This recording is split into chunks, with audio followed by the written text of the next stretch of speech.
Good morning, afternoon, evening, etc. to everybody. I hope you've all had a lovely day so far, or if your day is just beginning, because I know that for most of Europe and the Americas, it's like 7 in the morning or some shit. You absolute mad lads. I hope that the rest of your day will be excellent. The last FUD is just bread. That was 90% of that stream. Was just I'm talking about sandwiches. It was superb. Or lunchtime. Okay, so it's lunchtime in Europe, it's breakfast time in America, and it's I guess it's dinner time in Australia, but only if you're in Perth, which the Perth community is not huge on World Anvil, unfortunately, so no one gets dinner. No one gets dinner around here unless you're eating at like 10 o'clock, in which case, totally fair. Before we begin properly, it appears I have a gigantic thanks in order. I'm getting conflicting results on the activity stream, but I am getting confirmation that it did indeed happen because everyone's walking around with beautiful sub badges, which means that Lorraine, who is currently fast asleep, I hope, because it's very early for her, I believe. It means that Lorraine, oh god, she had, oh. These are good noises, I promise. It means she bought a subscription and then she gifted 10 subscriptions to everybody. And if any of you, because she doesn't usually wake up until after my stream finishes, and honestly, completely fair. She stays up way too late and then her internet's awful. Her internet is not good at the moment. But if any of you see her, please thank her. If I don't happen to catch her because I'm asleep later. Because our time zones don't intersect all that much, and I feel awful about it. So I'm going to have to go out and make sure I remember to actually thank her. Because that's just so sweet of her. I didn't get any notice. My Streamlabs doesn't actually tell me this happened. But my phone does. My phone tells me it happened. So we must praise the bomb queen. Thank you, Lorraine. You're an absolute sweetheart. What did we do to deserve you as a community? Hot chocolate time. Okay, it's hot chocolate time in Australia. That's perfect. That's the one. That's what it is. So today's sandwich of a kind is I'm going to be working on the species bred for a valuable resource. Let me pull out what it actually says, the actual prompt, so that I'm not mangling it. Write about a species in your world that is bred or farmed for a high-value resource. Oh, and there's... Hi, Siobhan! Hello, Raiders! I hope your stream was good, Siobhan. I'm sorry that I didn't drop in. I was cramming, trying to finish some homework after a lot of technical things happened this afternoon, and then I was like, oh shit, I forgot to do homework. Oh no. I was scrambling to do that, so I didn't drop in. But I hope that your stream was lovely. Welcome to all of the raiders coming along with you. Bread is a valuable resource. You're correct. You are absolutely correct. Bread is a valuable resource. So it could have been. It could have been. It could have been what I was going for. But because I mean. Most people would have taken species bred or farmed to mean like animals, but it could easily be flora. Flora are species. So I could have written about wheat, but wasn't going to do that. Because then I'm just copying the Wikipedia article. Oh, I'm glad your stream was good, Siobhan. We all love good, productive streams. The spreadsheet is the thing of beauty. You're right, Mundari. It is. Hanhula did an amazing job of making this such a pretty spreadsheet. And it counts. I have a lot more numbers than like words than I thought I would, with the caveat that my word count includes BB code and the prompt, because in every article I have the prompt actually written into it. So this is like 40 words that shouldn't count. And if you if you multiply that by, how many have I done? 27? I'm probably closer to like 1,500 words. But that, you know. Oh, okay, hold on. Give me 1 second. I'll go grab it, because I know where to find it. I know exactly where to find it. Because I remember looking for it before. 1 second.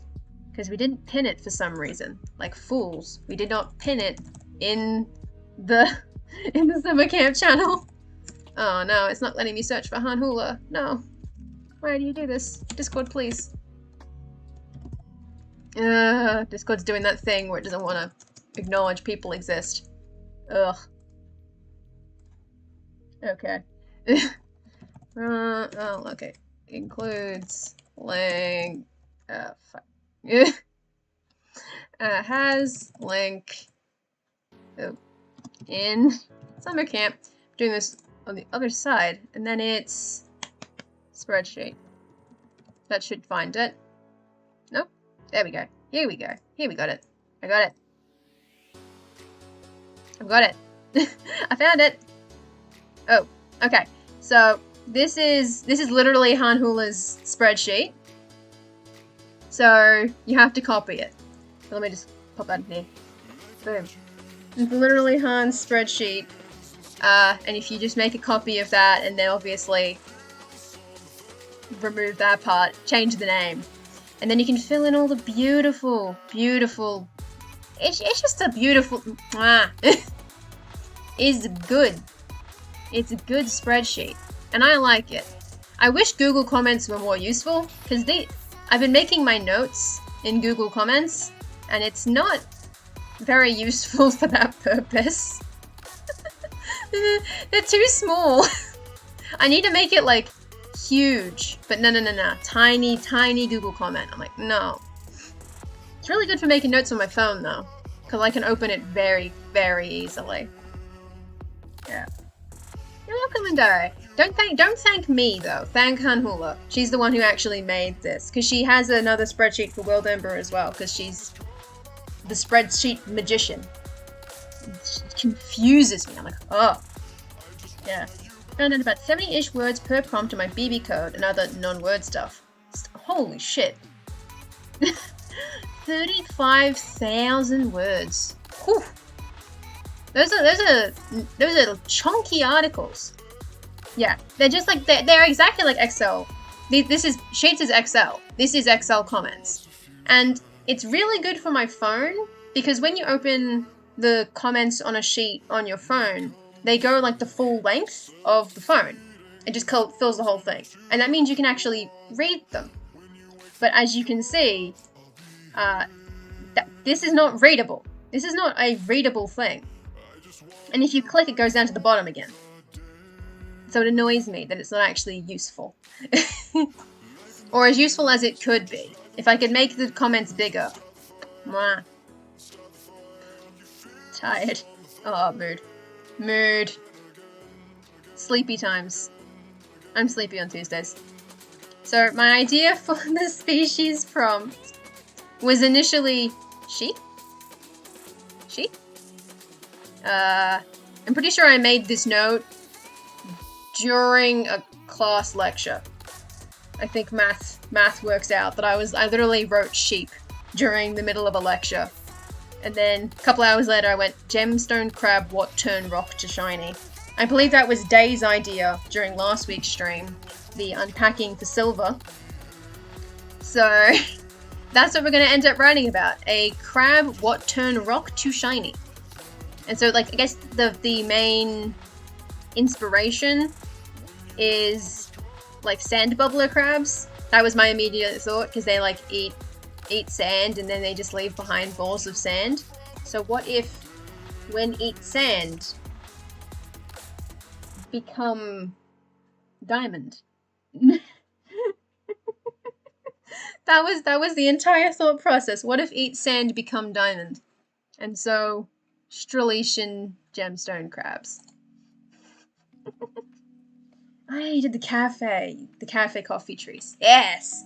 I'm glad to see that some people did take the flora option for the species prompt, because I know I always Like, if I am given a species prompt, I jump to fauna.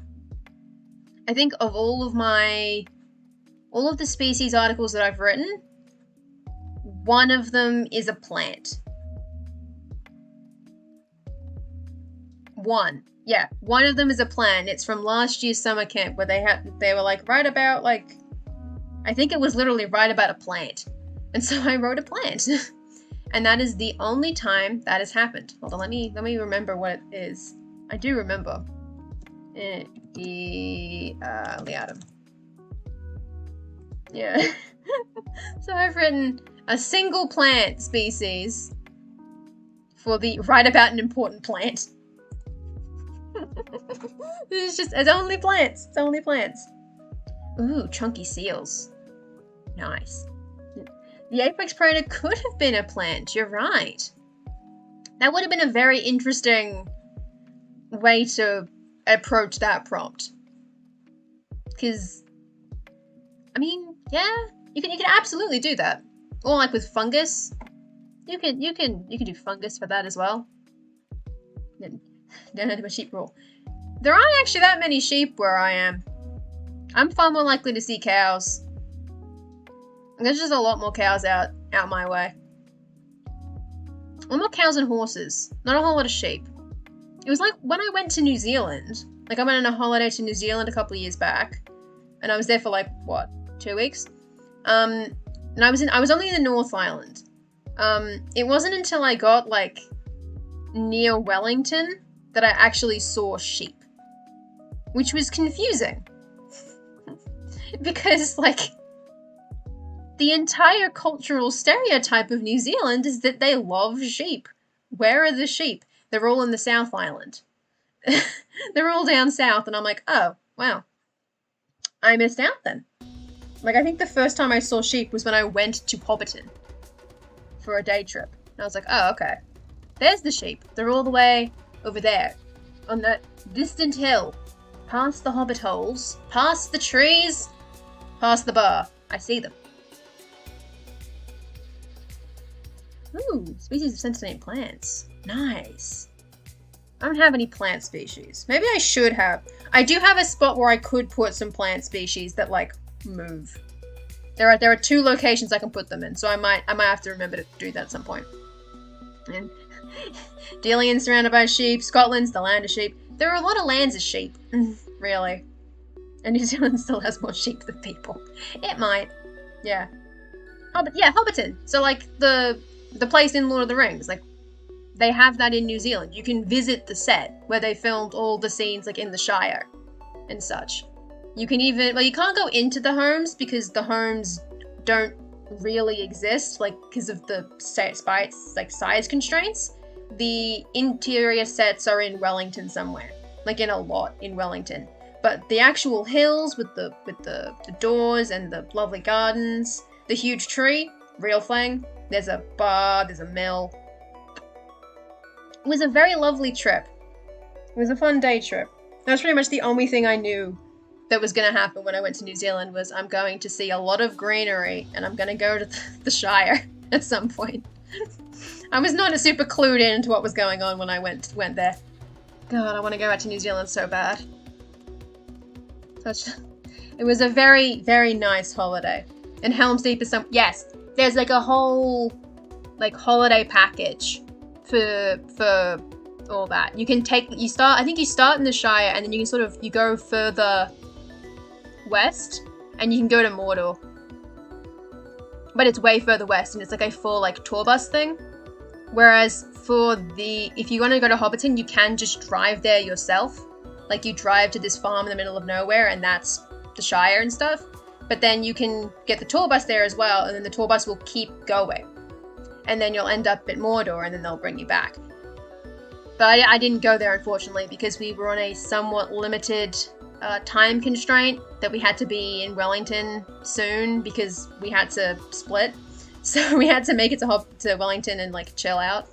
So we didn't go to Mordor unfortunately. Plus money. It costs money.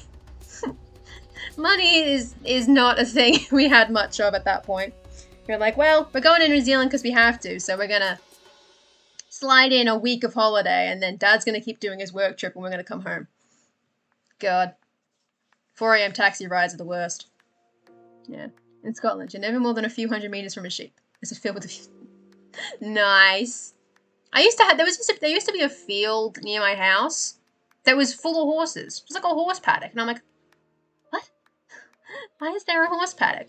It's not there anymore because they replaced it with a housing estate. And I was like, aw, I miss the horses. I miss coming out of my street and there seeing the horses on my way to school. But no, bye-bye horsies. No sheep. Don't see sheep. And yeah.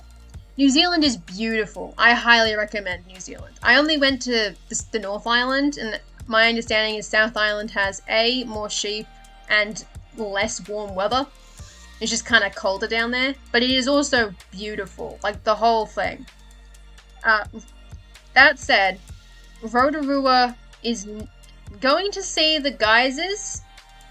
That's the thing. You don't have to stay there. You do not have to stay in Rotorua.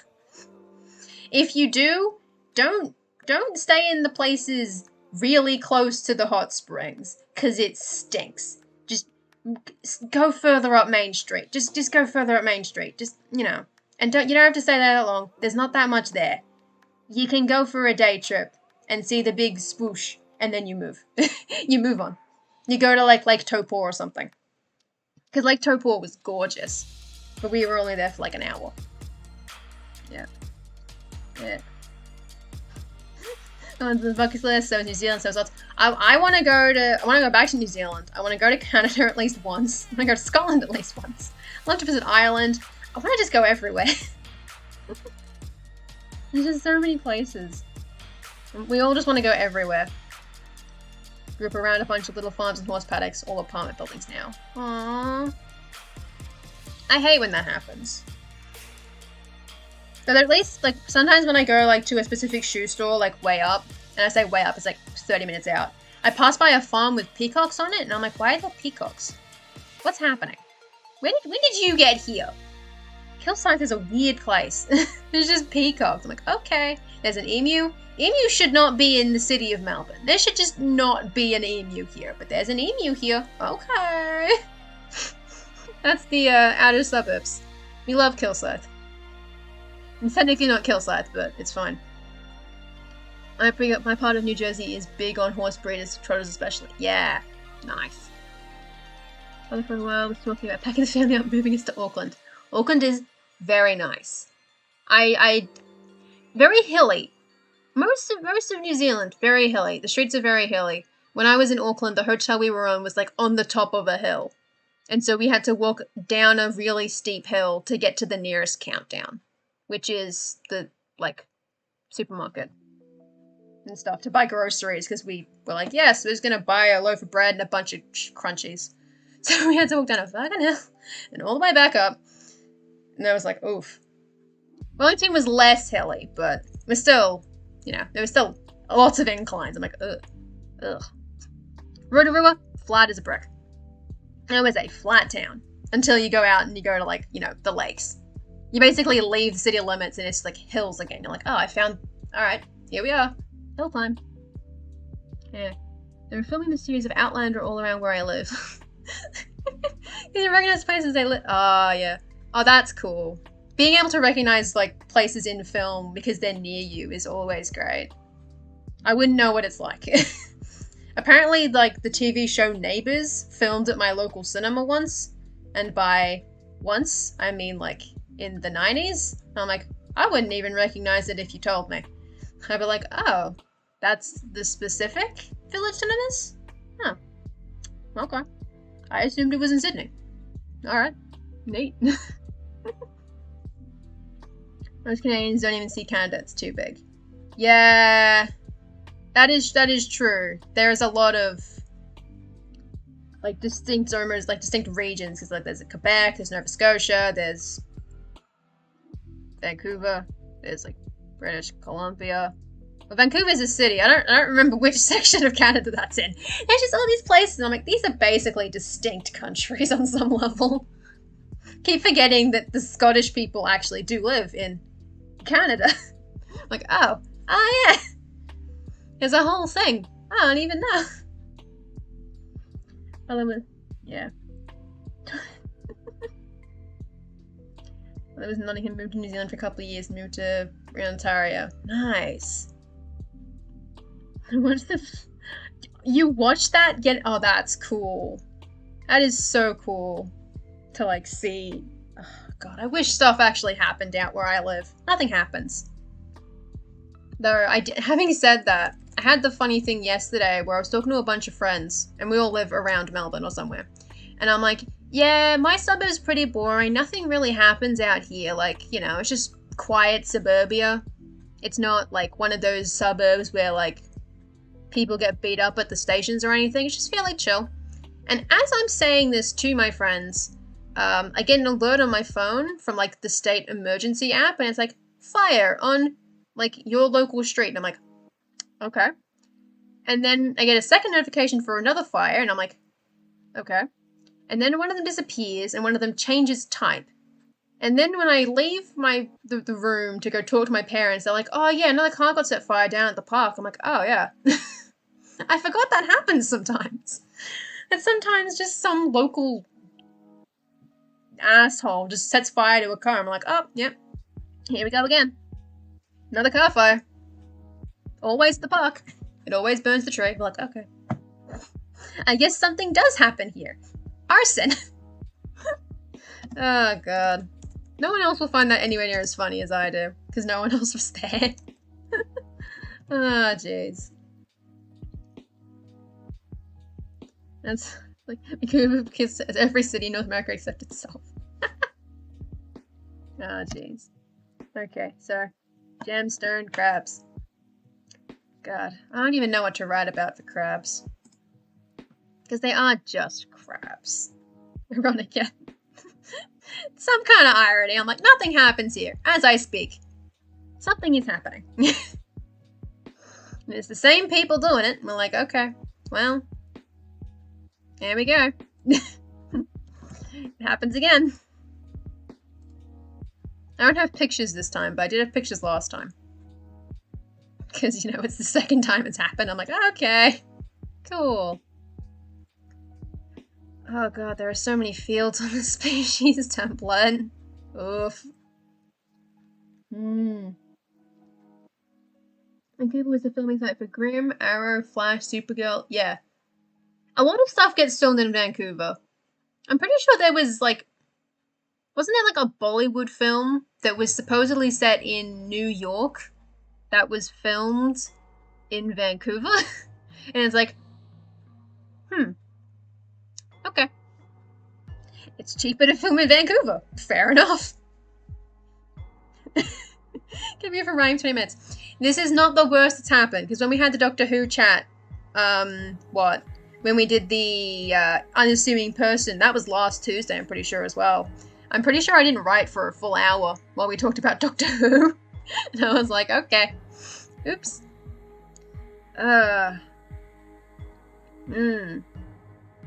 Okay. Yeah, CW feels most of... Yeah. That makes sense. That makes complete sense. You just gotta get that cash money. It's cheaper to film in Vancouver, and it's city enough. It can pass for most Americans, like, big cities. You missed... you missed the... the Doctor Who talk? That was last week, I'm pretty sure. I'm pretty sure it was last week on the, Yeah, because it was the first stream of Gold Prompts. And we wrote about the unassuming person. And because my unassuming person is an immortal, like, lady who is basically just an immortal grandmother, it ended up becoming Doctor Who discussion. Because similar-ish stuff happening. And I was like, okay.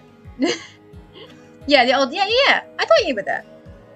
I thought you were there at that time. Because I handed it off to you. So you were there for at least part of it. This one. It's been a lot of them. They're oh god. Oh gosh. Yeah, it makes sense. Makes sense. If you're there, why not? It'll pass for most of America. It's fine. It's fine. Though I do always find it fun when I see pictures of, like, Australian cities. I'm like, oh yeah, that's Australia. And then 90% of the time I'm correct, but it's Queensland and not Melbourne. And I'm like, okay, so that's weird. I thought it was Melbourne, but no, it's Queensland. Okay.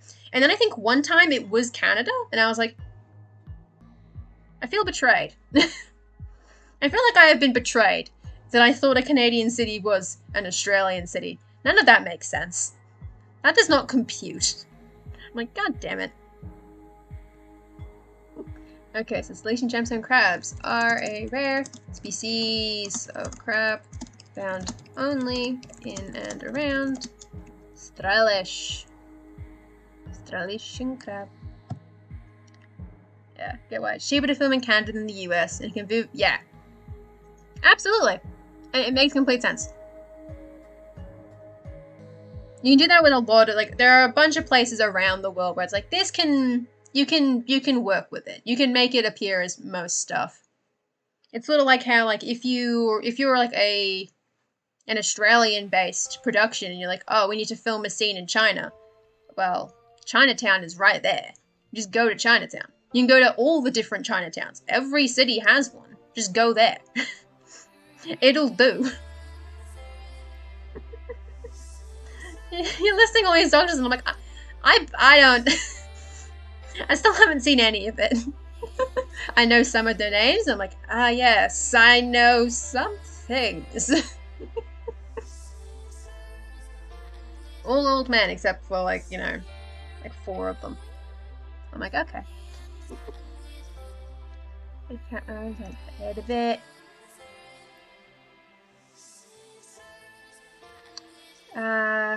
They are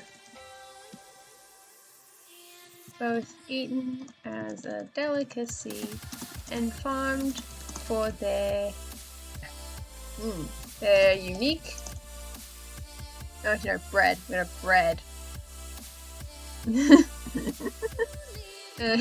God damn it. Unique ability to turn rocks into gemstones. Oh god. See, let me think. Let me look at the list. Let me see which ones I actually recognize.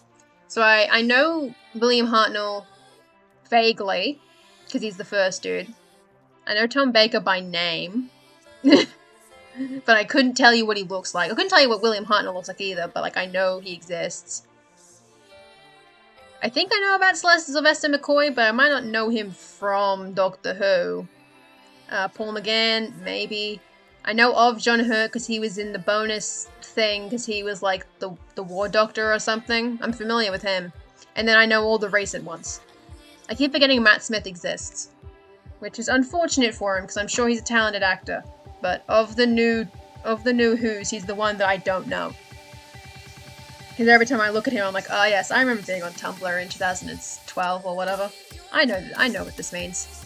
It means I need to leave. Hey, Radagast. Ah! That might be where I know him from, because I have seen Lord of the Rings, so that could possibly be it. He looked too much like Murph from Three Stooges. Take him seriously. Oh no. Oh no. Okay, so that's the basic lift. And then, what's the next bit? It's just a simple premise for these crabs. I don't know what to go from there.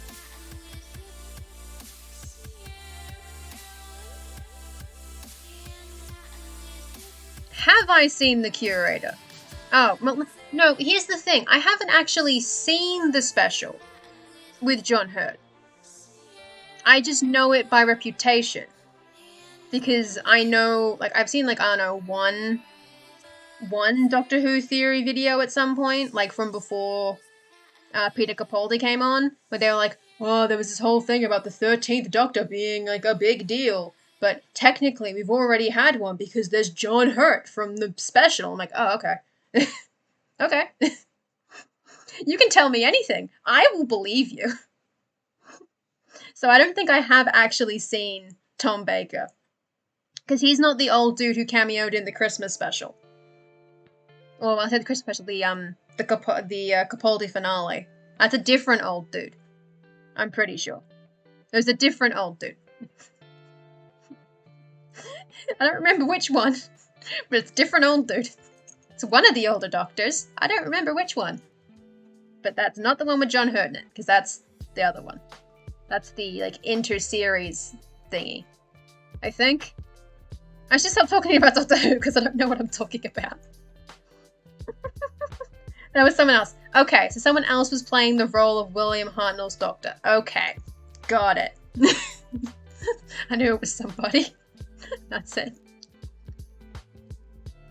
It works for me. Again, anyone, you could have said anything. You could be lying to me. I wouldn't know. I trust no one's lying to me. But, hey. Very easy to do. You can easily Australia me.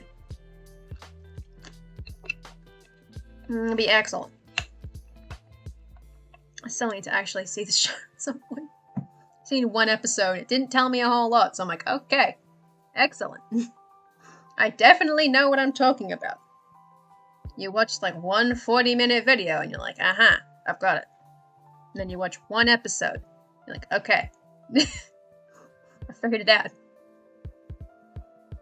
I don't even remember exactly what happened in that episode. I was like, what happened? Oh, Tom Baker's the one with the long scarf. Yes, okay. I do remember the one with the colossal scarf. I am familiar with him. We're all good. I remember now. That's the only thing I'm like, it's a bunch of old dudes, a younger dude who was balding and blonde. I'm aware of him. And then one of them had a scarf. And then we begin the new one, and I'm like, ah, yes, I know these people. Yeah, someone had the umbrella. I don't remember the umbrella. 50th anniversary. Christopher Eccleston didn't come back, and they used old footage because he didn't get along with one of the directors. Yeah. Isn't the whole thing with Christopher Eccleston that he's kind of a little bit resentful of, like, everyone goes, you're the Doctor Who dude? And he's like, yeah. I do other things too. And it's like, I'm sorry, dude. yeah, Peter Davidson, yeah. Because I remember that from a joke in a video where the person who was talking was like, everyone keeps saying I look like this guy. I don't know how to feel about that. That's why I'm glad that no one in film looks like me. I can't be compared to anybody. I'm fine. I'm good. They did a lot of multiple doctors. You gotta really finesse it. Which is fair. Because if you want to include all the older doctors, well, difficult to do with a lot of them. So you gotta get creative with that. I also do traits. Wait, I have an idea. To figure out how to lay this out, I need to pull up the Apex Predator, which I did. Oh god. What? Most of these don't have the word Costra. There you go. Most of these do not have the word Costra in them. You bastard. Ah! He's married to the daughter of Peter Davison and played... Yeah. Funny how that works out. Everything is connected. Characteristics, and then habitat and prey. But we wouldn't have habitat and prey. We'd have... Characteristics would talk about it being a crab, and it making gemstones. Well, actually, hold on. Characteristics would be about it being a crab. There'd be a habitat bit about it being in, like, Strelish and being in a bunch of, like, farms and stuff. And then the sidebar would be about gemstones. Yes! I figured it out. Everyone, we got it. Characteristics. And then we've got habitat. And then before I forget, we'll put it in... Oh. It's the wrong one. And we'll put it in the sidebar. Gemstones. We might change the headers later, but it's okay. Do I have any... Oh. That's all it has. Is that all it... No, it had more stuff too. Okay. I'm gonna have to Google crabs. That's why I have the sandbobber crab up in the sidebar, so that I can find... I can go, what are crabs like again? I've forgotten what crabs are like. How do I describe a crab? How do I describe a bear?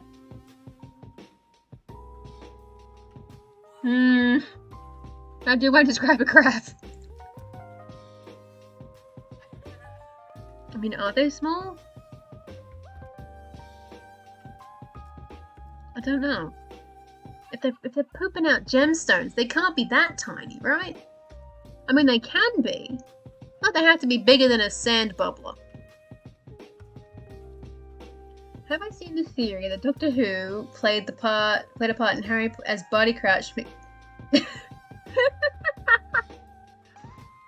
Honestly, yeah. Now that tracks. I haven't seen it, but you know what? I'm willing to buy it.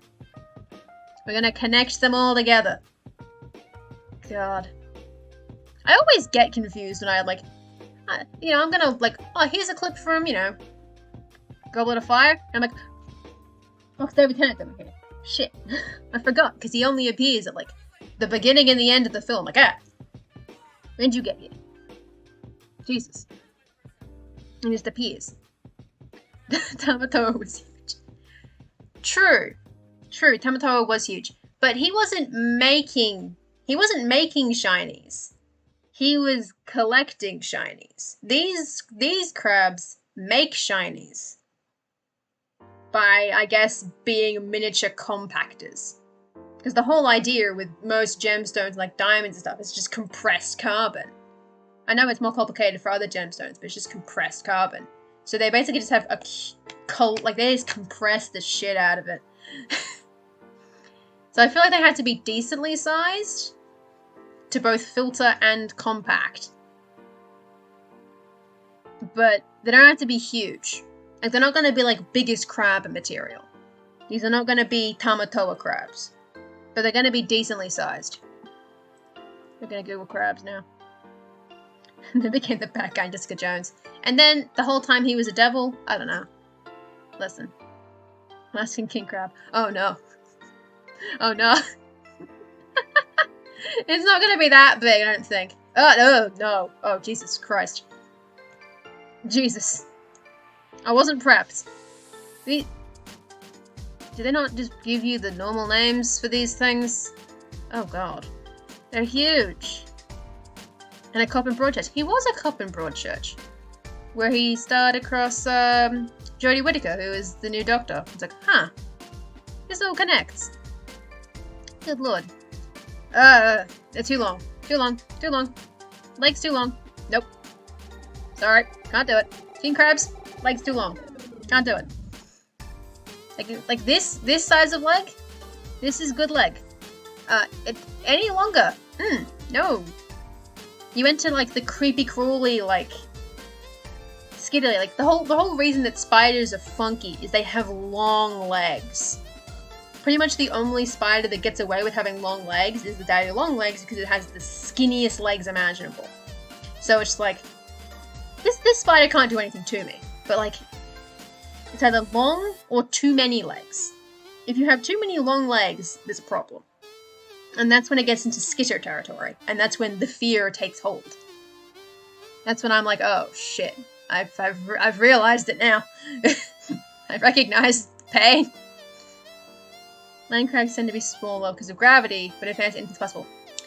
True, and these are these land crabs? They live in the lake. Use centipedes. No. Can't do it. No. No to centipedes. Just say no, kids. No centipedes. Completely unallowed. Chunky boys? Good. Look at this cute little crab. This crab's cutie. Long boys? No. No. Not the long boy. That is a chunky crab. This is pushing it, but it's so small that it kind of gets away with being skittery.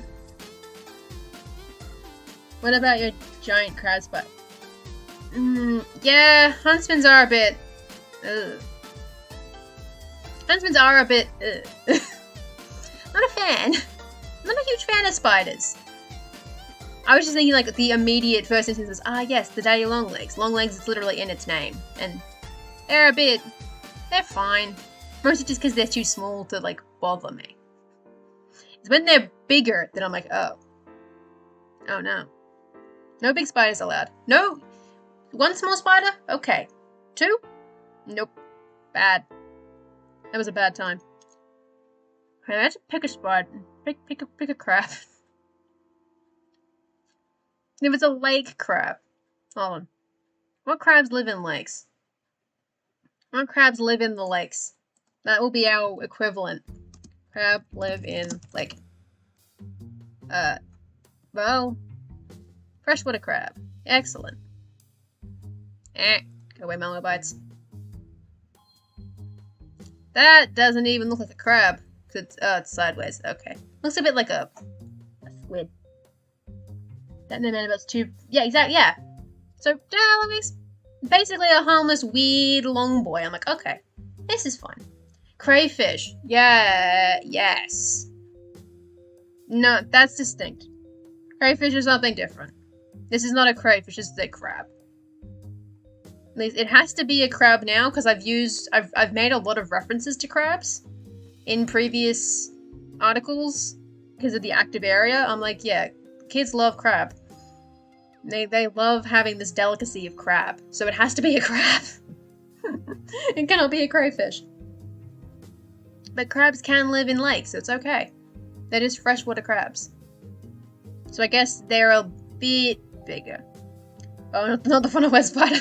Oh, no. If you leave the funnel web alone, it will not bother you. You can call it a crab even though it looks like a crayfish. True. That said, I do have a crab as the header. I have a cute little crab. I don't know what crab this is. Maybe I should reverse image search to find out what crab this is. Hold on. Realizing that, yes. Aww. It's a fiddler crab. Maybe? Aww. Look at these cute little guys. They're cute. So, the ghost crabs? I'm sorry, what? What? We have a ghost crab? Oh no. Oh dear. So there are sea beaches, brackish tidal. Okay, well, not quite the correct environment, but I'm willing to bend the rules. Because this is a cute little guy. Look how cute he is. It's a cool little crab. So I'm happy to take inspiration from fiddlers. This is mostly for size purposes. Good lord, why don't you just list sizes, huh? What's wrong with you? Oh, because there's 100 of them. God damn. Jesus. Why are there so many crabs? Shit. Dungeness crabs, okay. Let's go pull up the Dungeness crab. The Dungeness crab. Oh, that's a chunky boy. Ooh. Ooh, that is a big boy. No, I got a smile. That is a big boy. It looks significant. This is a baby. This is a baby of whatever crab I'm describing. That's the decision. We'll work with it. We'll use a Dungeness crab. Because it's not the biggest crab, but it is a good size for crab.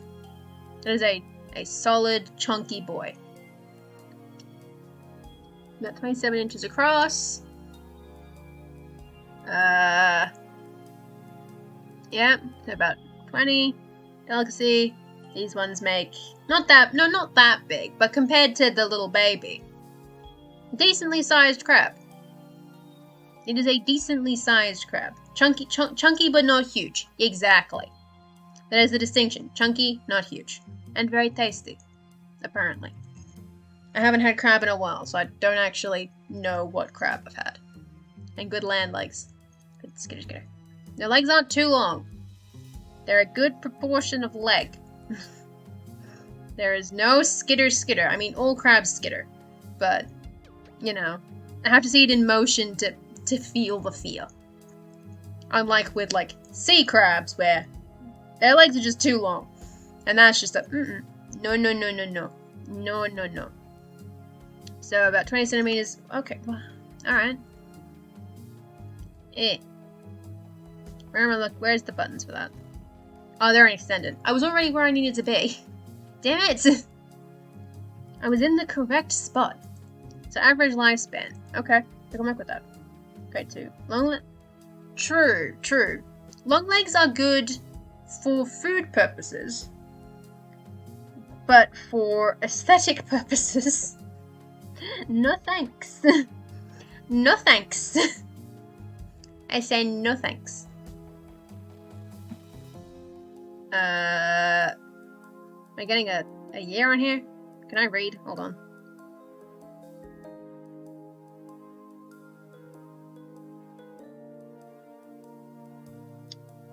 It doesn't actually say how long they live, which does not help me. How long do you live? How long? How long you live? How long you go? Takes you 2 years to become an adult. Okay. So what, like 10? Like 10 years? I can work with 10. I'm gonna put 10. It's my own crabs. I do what I want. After they melt, we count them dead different. Yes. Crab is pretty tasty. Like I had I had crab leg a while ago. Like, 10 years ago. It's been quite a while. But it was quite tasty. And I was like, huh, neat. I guess this would be length. I could make a custom size. We'll say 20 centimeters. Or I suppose meters. There we go. Average weight. How heavy is crab? Why you not have the answers that I need on this page? Where is the information? Huh? It's a state crustacean. Oh, that's cute. Of Oregon. Okay. I forget what Oregon is. We eat them too fast. Yeah, true. That would be it, wouldn't it? They were like, oh yes, how long does it live in the wild? I don't know, we keep eating them. And it's like, oh, well, okay. That's fair. That'll do it. How heavy is this crab? Here we go. Teeny boy. So, okay. We'll say about 100 grams. We'll chunk it in the middle. 800 grams. Careful nutrition. Yeah, for up to 10 years. Okay, so I'm on the right track. I did the math good. Because, like, if it takes them 2 years to mature, times that by 5. That usually works. Because, it takes us, like, I don't know, 15 years to mature. Times that by 5, that's 75. That checks out. It maths. It basically functions for an average. And there's no other bit that I can fill in there. Well, I could fill in for that. But I thought I already did. I did already do that. Okay. Because now it's got 4 of them. And a little bit more space in it. And there will be a quote there, but... And we'll have to pick a different quote, because every time I've mentioned crabs in quotes, always someone trying to eat them. So we need to focus on the resources this time. Rather than the fact that they taste delicious, you have to talk about the fact that they make gemstones out of pebbles. Which I think was what I literally said in the bit. Yes, they make precious gemstones from pebbles. They just eat pebbles. Why do they eat pebbles? I don't know, man. Nature is wild. Limestone crabs are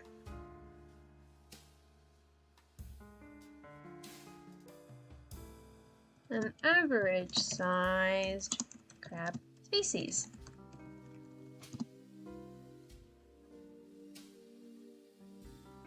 Let's pull back up that Wikipedia article. Get back here. Tell me about your life cycle. And they taste delicious. Yeah. That's always the like, oh yeah, and they also just, mwah. Delicious. Yummy crab. Yeah. I really wish people would quit collecting my crabs for dinner. I'm living on the gems. That probably does happen. Someone's like, hey, I have my farm, I have my stretch of land, my plot along the lakeside where I raise, I look after a bunch of Streletian gemstone crabs, and they, make diamonds and sapphires and such for me. And then every once in a while, some absolute asshole will just storm onto my property and they will steal my crabs. It is so frustrating. Like, why do you keep doing this? Because they're rare. They're a delicacy. They're plentiful enough that most people have had it at least once, but they're still rare enough that sometimes it is only once. So, oops. And besides, crab species. Wait, no, I was looking at something specific and I got distracted. Okay.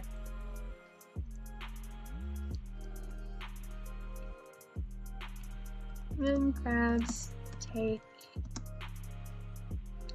2 years. Whoa years. 2 years to mature.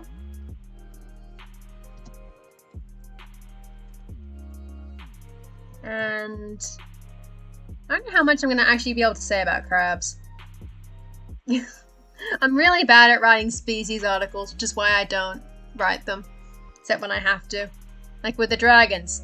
Except most of the dragon article was basically about them as a cultural thing, not about them as an actual animal. So I'm like, oh, okay. Alright, see you, Siobhan. Have a good sleep. Thank you for stopping by. Used to mature, and they... I'm gonna be reading a lot about crabs.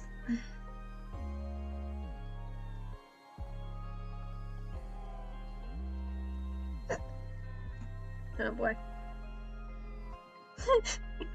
It's sleepy time for everybody. Everyone gets to sleep. Ooh, a dragon meat as a culture. Ooh, interesting. My dragons were mostly just, hey, big dragon, but we have 3 types, and they're gods. Excellent. We've got it. It's the only reason it's a decent-sized article. Oh, jeez. Okay, so... Ah! Yeah. Crab love it. Ugh.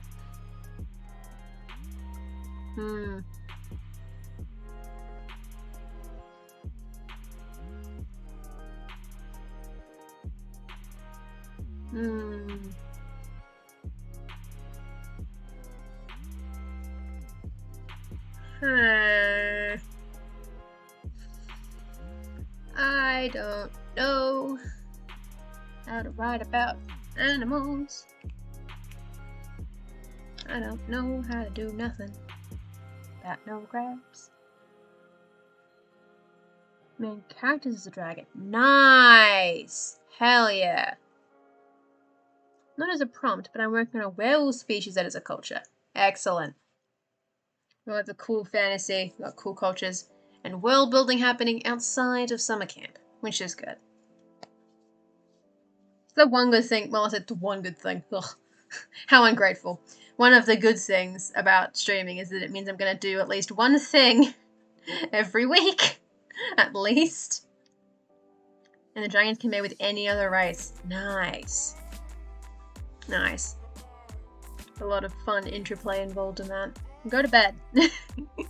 Then you go to bed. Go to bed. Go sleep. Is it late? Everyone sleeps. If I was not streaming, I might be asleep. I am a sleepy person. Like, I've been up until like 10. I'm tired. It's been what, 12 hours? I'm tired. This is too many hours. Sleepy. Take 2 years to mature. God. Because it's so tasty, rich people will pay dearly to eat one. So poaching a gemstone, yeah, absolutely, absolutely would. So then maybe that'll come up in the characteristics. I'll mention they taste good here. This will be the chunk where this comes up. I'll mention they're that they get eaten for money, but they get eaten for food. but you steal them for money. When people really want to eat one, it's like you could just wait. Because eventually the crab will stop making gems and then we'll sell them when they stop producing. Like, that's how this works. Like, no, I want it now.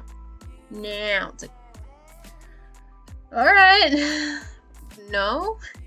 And then some dude breaks into your property and steals your crabs. And you're like, well, shit. Now I have to send someone down into the lake to go find one. I have to start again. Ugh. Pay for security. Ugh. No one wants to do that. Also, I would large, have more food and stuff. This is part of my bit. I don't know how to describe nothing. Does he want the food high and fresh? Yeah. Yeah, absolutely.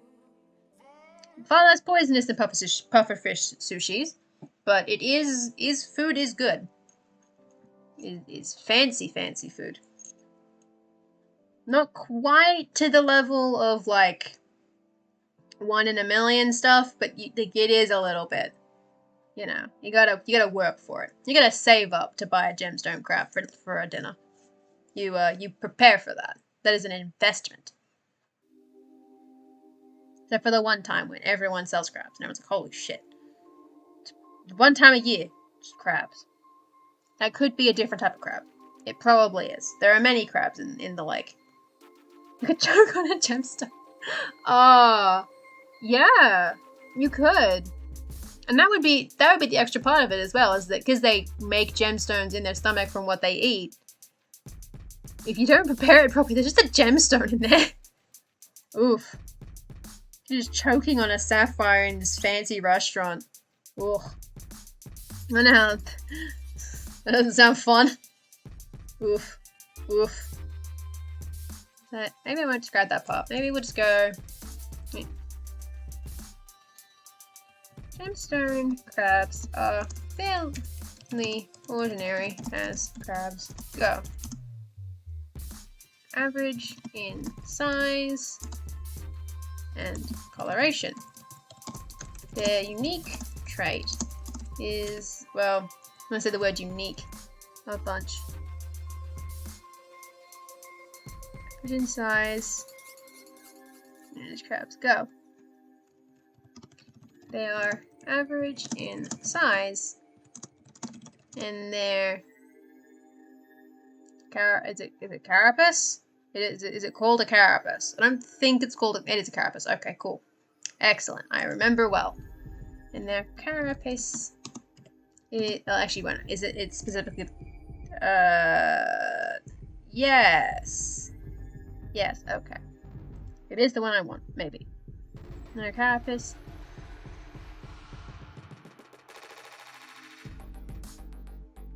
This is colors. Are a fairly muted. Now, I got the spelling. I wasn't sure if it was specifically the carapace that I'm talking about, but that's like the shell, like the exoskeleton, and I'm like, okay, good, I've got it. That's the issue. I'm writing about an animal I know nothing about. At least with bears, I'm like, okay, I basically understand what a bear is.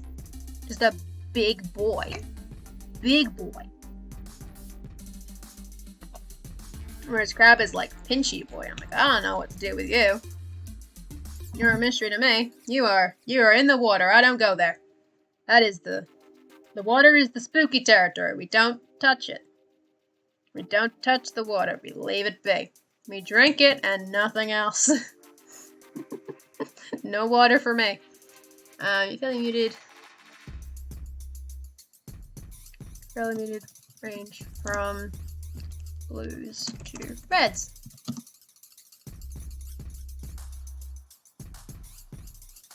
Older crabs have a slight shine to no, nah, not bother with that one. What makes them stand out is how they can turn rocks and sand from the bottom of the lake into precious gems. Small shards of these are sometimes embedded in their shells, though they will fall out when molting. Excellent. You now go into the gemstone thing more.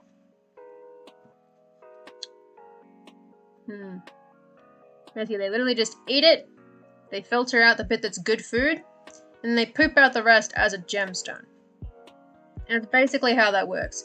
Which is wild, because it does just mean that like you have a necklace and it's literally just crab poop. And I was gonna conlang that too. I was gonna conlang the word for crab poop. And I was gonna call that a specific gemstone. Because I didn't want to be overt with it. I didn't want to be like, hey, yeah, they make this unique gemstone called the crab shit. No. I wanted to put it that layer below when no one will know except for me that it's called the crab shit gemstone. But I forgot to make the words for crab and shit. So I cannot do that. I might have to do that after the stream. I'll just pull up my disgusting Excel spreadsheet and be like, ah, yes. Crab and poop. The crab poop. Actually, wait, hold on. Pop that out of there. Make small shards of gemstones. Will sometimes be embedded in their shells, so they will fall out when molting. These gemstones come from the crab's ability to turn rocks and sand into precious stones. This is because of how they filter the gravel and grit in their stomachs, compacting what they cannot eat and excreting it.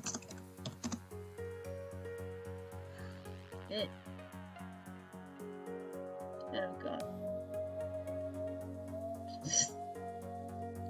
My teacher's not a smart man.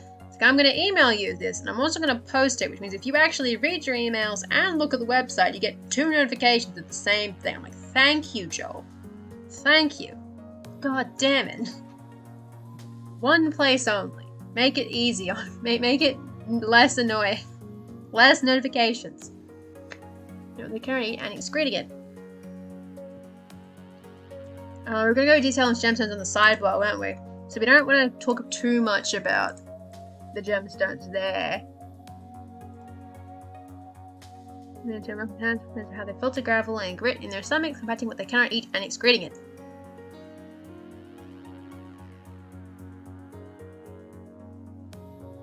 This makes them highly sought after. So they are also prized for their tastiness. Stop. Habitat. Deletion. Gemstone. The Australasian gemstone crab is only found in the titular lake. Strelish. I didn't even pronounce that correctly. What happened there? Strelish. Strelish.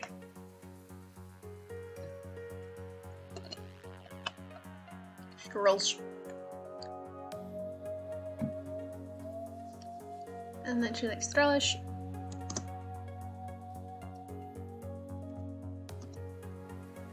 And to a lesser extent in its tributary rivers.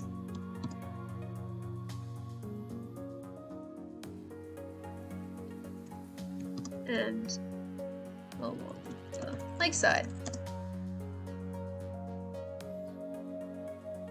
Only naturally found in situ Lake Strelish, present in its tributary rivers and along the lakeside.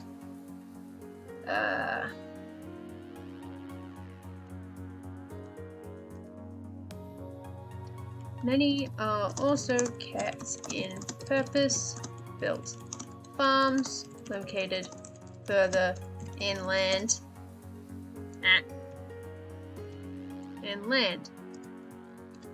In large ponds that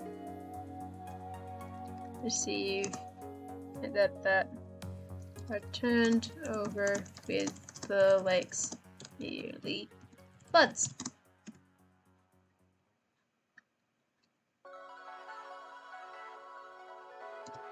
The super rich occasionally kick. Don't know why I really wrote kick there. That is definitely not the word I wanted. Occasionally keep the rare crabs in large fish tanks, though they do not last long in that environment.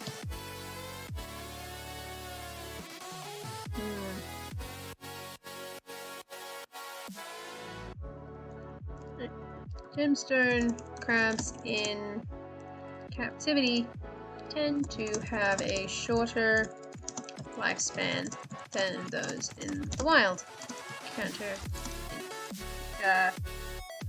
Due to the volume of rocks they can be made to eat, as well as the likelihood that they will be poached from gem farms to be dinner for nobles. That is a long sentence. It is, there we go. We'll have that into 2 sentences. So they tend to have a short lifespan, those are wild, full stop, due to the volume of rocks they are made to eat, everything else. Arguably that should go in the first bit, but it is about their captivity, so I'm just like, it's related. It's close. God, it doesn't seem like a long article, does it? Like, these are slightly formatted differently, but they do not seem very long as an article. Like, even with the formatting, that is a... oh boy, that's not a very long article. That is a short boy. Oh no. I don't want it to be too short. Not that I know how many words it is yet, because it never tells me. Arguably the fruit...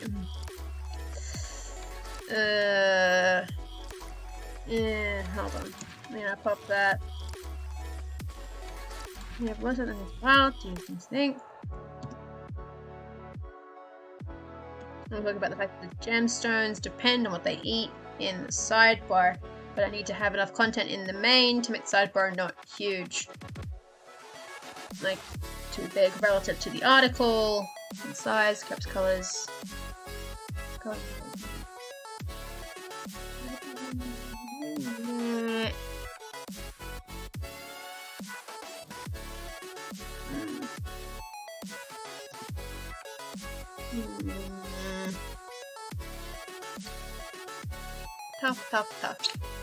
Species articles are hard.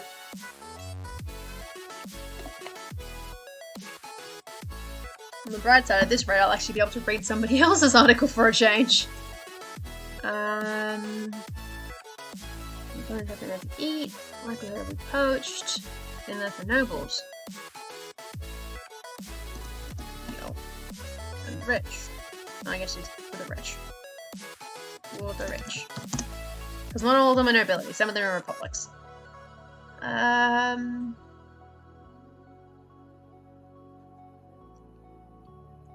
If properly looked after or left alone, Gemstone Crab can live for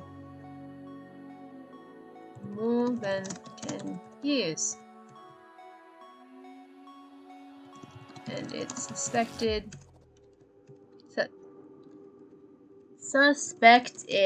that some as old as 30 years live deep below the lake's surface. That's not the word alone, that says along. Below. Below, they can live for up to more than 10 years, but some as old as 30 live deep below the lake's surface. Yes. Sure. That makes that a little bit longer. It might just be that this bit's really short. That bit's also very short.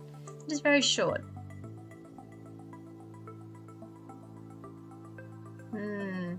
Might chuck a in Central Dorasen. Chuck that in there. Love to see it. But this can be from the perspective of a crab farmer for gemstones.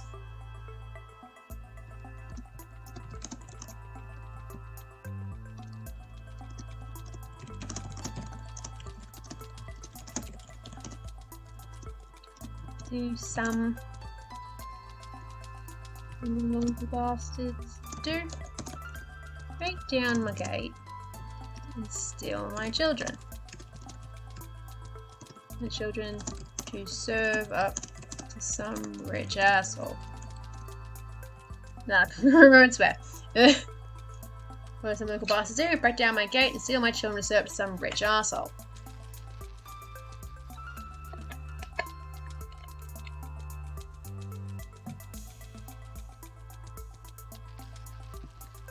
Never mind that.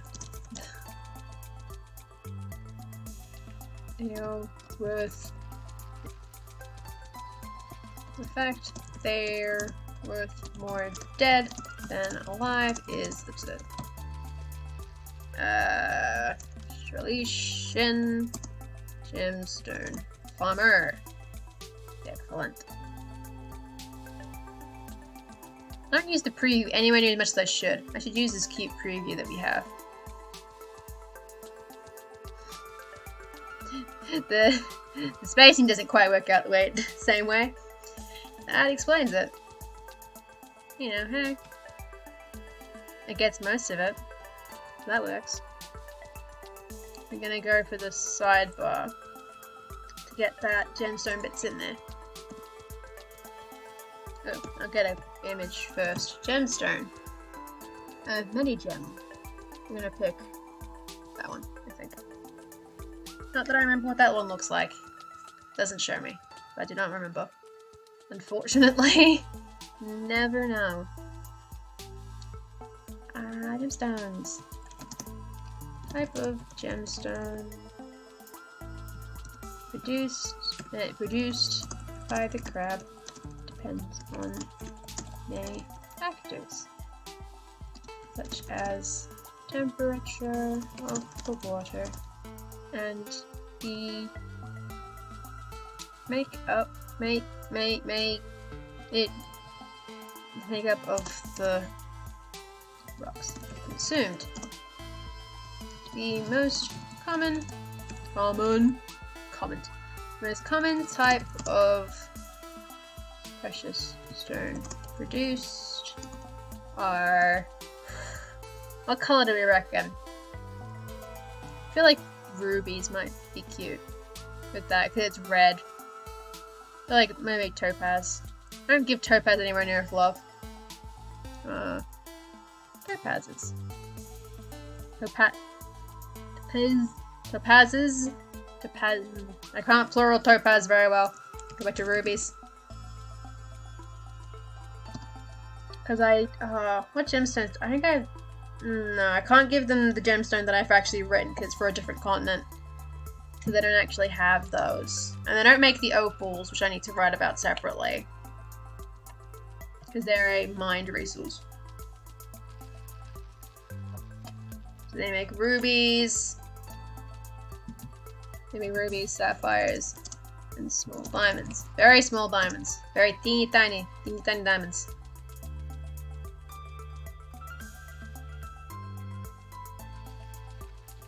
Given how much a crab can eat. And where it says it will be topazes, you're correct. Like it was the correct way to spell it. It's just the fact that it's trips me up, like to say out loud and even to read. So where I can try to avoid that. Because like rubies, flows, topazes, like oh god, falling asleep. Amethyst, zircons, yeah. I immediately wrote it as zirconia because that's where the crack on my phone is. There are many gems, but these are the most common. Rubies, sapphires, and small diamonds. Process. In a single day. The amount of stone produced. Gems of topaz. Yeah, it doesn't make a huge difference because they can still make topaz. I just didn't say it explicitly. A topaz, one topaz, a second topaz. It's important. I know they make topazes. It's okay. I'm not sure how often the crab poop gemstone's gonna come up. God, I will have to add that in afterwards. I'll conlang the word for crab poop in Vaitserishal, and then I'll put that in as a gemstone that they make, and I'll put as a tooltip crab poop. Good morning, Songbird. How are you? Hope you well. You just woke up, so hope your morning coffee is delicious. as is the same. Same is directed at everybody for whom it is like 7 in the morning. Because you're all brave soldiers. I can't do 7 AM. It's an hour I fear. And oh, that's produced. Over there. Lifetime can be worth far more. There. Wait. In gold. How long is that? Okay, and it is that one. Okay, cool. I wasn't totally sure which gemstone image that was. I need to label them more descriptively. Alright, crab's cat. Crab's cat. Yeah. I'll call him a little crab poop. Listen.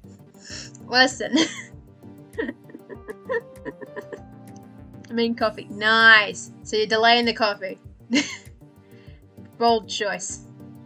4 more prompts? Good lord. Oh. My heart. Heart can't take it. Hey DM Stretch! Hello! Welcome. Welcome to the Crab Poop Gemstone Rodeo Hour. It's raining good today to get back from vacation yet. Did any of our brains get back from vacation? I don't know. Was it ever home to begin with? Unclear.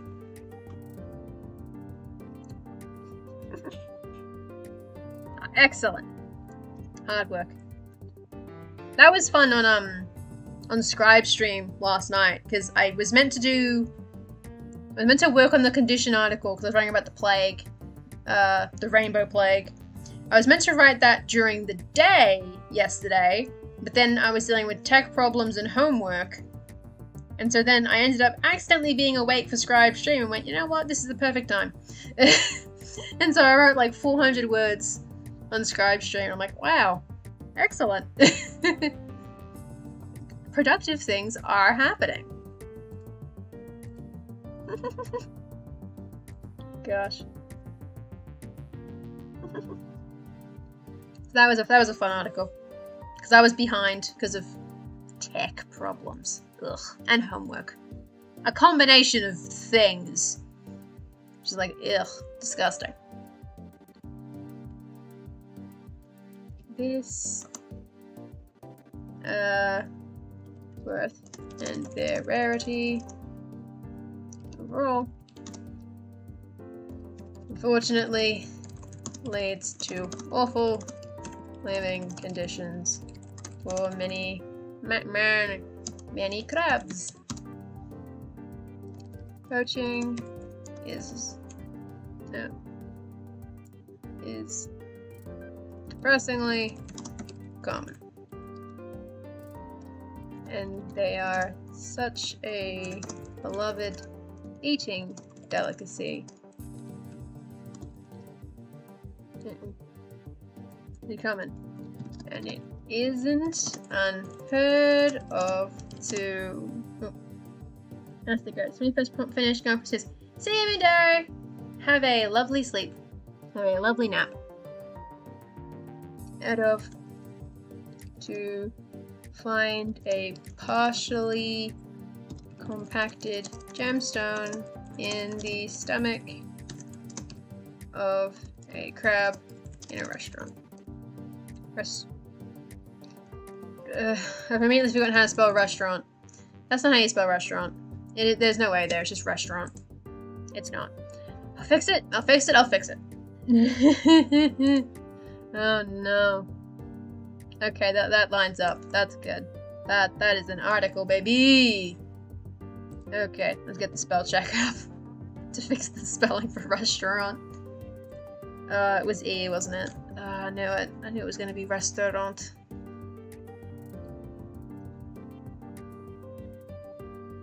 Yeah, that's it. It's just the tragic misspelling of restaurant. Oof. God. Yeah. Restaurant, yeah. That's why I have a spell check for. Thank God. God, spelling is hard. Restaurant. Ugh. The French. Why do you do this to me? I want to be able to spell words, France. But you do this to me? It doesn't help that it's just restaurant. There's barely even the or in there. I'm not pronouncing it restaurant.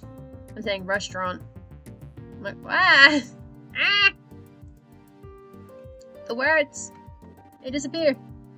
Just call it an eatery. Yeah, just call it the eating place. It's fine. How many words is this? Oh, yeah. 529. Boom. Remember this restaurant. Yeah. But that requires me to remember that it's pronounced restaurant. Alright, stop food in your face place. Hell yeah. That's the stuff. Okay, so that's... Alright. I reckon that can be submitted, but I need to refresh the page to actually submit it properly, because it will not go. So, boom. That is prompt 28 complete. Goddamn. That is a lot of articles. Oh, I was going to hit the... Because I didn't. It doesn't say. Wait. No, it doesn't do that. I didn't hit the button, did I? What the... Oh no, they got rid of the time at the bottom. To help me figure out what time it is. Oh no. Because they used to have the world ample time on the bottom, and now they don't. I didn't hit notify, did I? I did not hit notify. Shit. I did not hit notify. I'm positive about it. Oh god, I hate it. I hate that. I don't like not being able to know. Yeah, the clock at the top when I last saved, but I refreshed in between it. I was like, ah, shit. Okay, I think I've only notified once. I hope I only notified once. Let me quickly add it to my big boy. I have the big boy. Yeah. I know the date stamp's there. It's just I hadn't made a change. That's why I put a random space bar in, because I need to force an update. Field condition. This is the Rainbow Plague, which I wrote about earlier. Here's something I made earlier today. Article block. Where did I go for ability? Ability. And then this is Limestone Crab. Big shiny boys. Article block. Do do. Article block. Do do do do do do do do. Did you guess? It does sort of have it. Because it does kind of have it. Because when you go in the metadata, it says when you last notified. However, this is incorrect. Flat out. This did not happen. I did not just send a notification out for this article. I didn't do it. So I'm like, what do you mean last notification date? Because I was pretty sure that's the notify. So if it turns out that I've somehow been notifying someone every time I hit save changes, I'm gonna panic. I'm not gonna be impressed. Because I'm pretty sure I haven't actually hit notify on this specific article, which is why no one's seen it.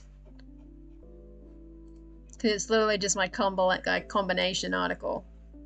Which shows that I have 2 left of gold prompts. I have the production settlement and I have historical tech. This is going to be a mining town. And this one's going to be like gems. But like fancy. What with the magic in the thing. Oh, I didn't put it in here. Oh, dang it. It's like 542? 24? Shit. It is a very nice page layout. I'm pretty sure that I copied this from Rin.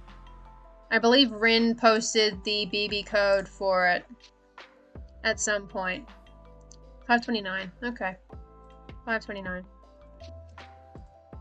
Which is why my word count is completely out of date. Yeah. It's just a bunch of col 3s for that. The summer camp one is just a bunch of 3 columns. So didn't it? Right. Nope. Okay, it's good. Yeah. So let's find a spot where it actually makes sense. So for the homework, I have my header, H1, summer camp prep. Ah, beep beep. TV free. Oh, thank you for the follow, Aegon. Welcome. So there's like H1 summer camp prep, and then I've got a row, a column with a H2, and an article block, and then a second column. Yeah, there you go. There you go. Jillian's got it. And it's a generic template. Yes, it is. And hello, Aegon. Yeah. So it's a generic template, so it has no sidebar unless you put one in. And Rin made everyone BB code so that we can include our homework articles, and then you've got lovely 3-row columns because it evenly works out to 3, and so that way we get this, and it's gonna look pretty neat. And then I'm gonna be vaguely annoyed at the end because most of them will just have my default summer camp header. Like, this is not a good header for this article, but it's the closest thing that I have. So I'm like, most of them I don't have anything for. Like, I don't have anything for this, nothing for this, nothing for that. Yeah. Well, I'm not got nothing. Oh, see you, Sable. Have a lovely nap. Have a great day as well. But yeah, that's 28 prompts complete, which means I now have nothing to do. Which means that finally, for the first time in like 3 streams, I can actually read others' articles. Because I kept not having time, because I kept talking about bread for an hour and not writing articles. So, if anyone in chat has an article from summer camp that they would like to share, please feel free to drop it in chat. The bot will not eat you. Because I've only had like 2 run-ins with people spamming links. So I haven't had to stop the bot yet. So you are free to pop a link into chat of any article you've been working on that you'd like to have read. And then we can all have a little bit of feedback time. I'm not a harsh critic, I promise. Mostly what you'll get from me is your article being read aloud, which will help you, like, sort of notice when, like, sentences are really long. And minor typo checking. I'm good at typo checking. Sometimes. Sometimes I'm good at typo checking. Ah.